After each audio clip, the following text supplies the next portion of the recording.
الحقني يا صفوان. حسبي الله ونعم الوكيل. حسبي الله.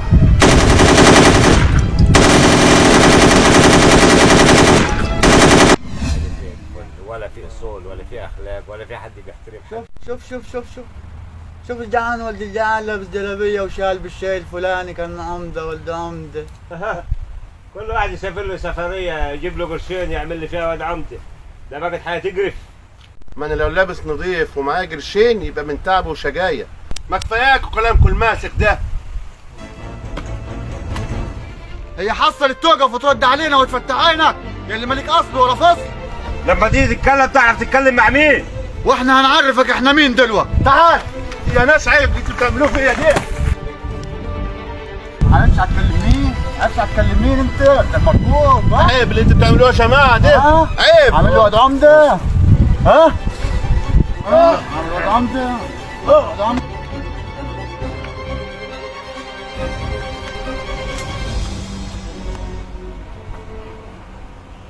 خلاص روح انت. استغفر الله العظيم. استغفر الله العظيم يا رب. ما عارفينش نروح فين ونيجي منين من الناس الكذابين دول. خربوا البلد وهيعجنوها عجن.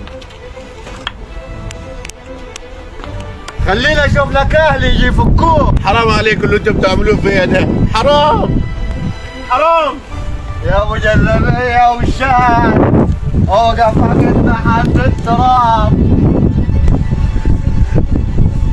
حسبي الله ونعم الوكيل. حسبي الله ونعم الوكيل. ليه بتعملوا فيا كده؟ الحقني يا صفوان. حسبي الله ونعم الوكيل. حسبي الله.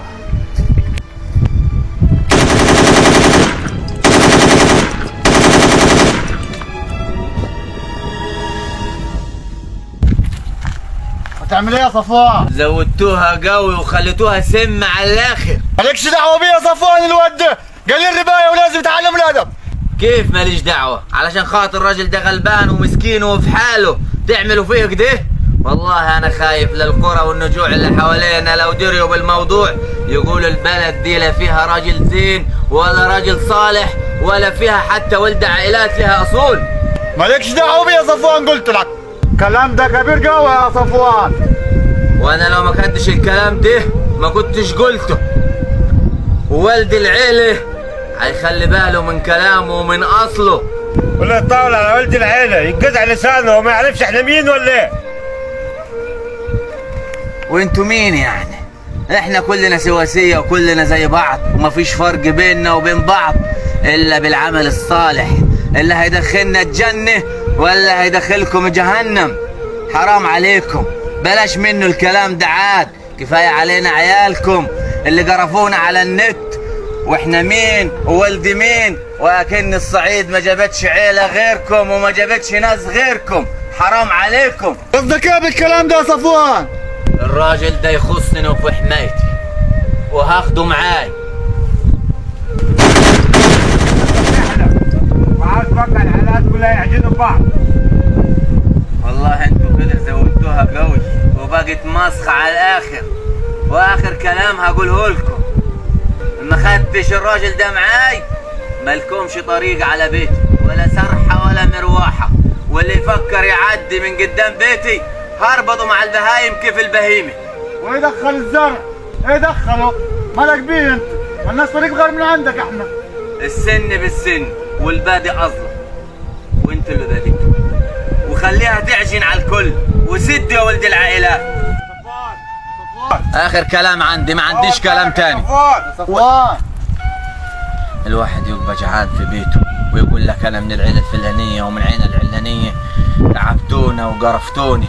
والله العظيم ولد العيله ده اصيل وما بتطلع منه العيبه. وولد العيله هو اللي يساعد الناس اللي جنبه ويساعد الفقراء ويساعد المساكين ويساعد الضعيف.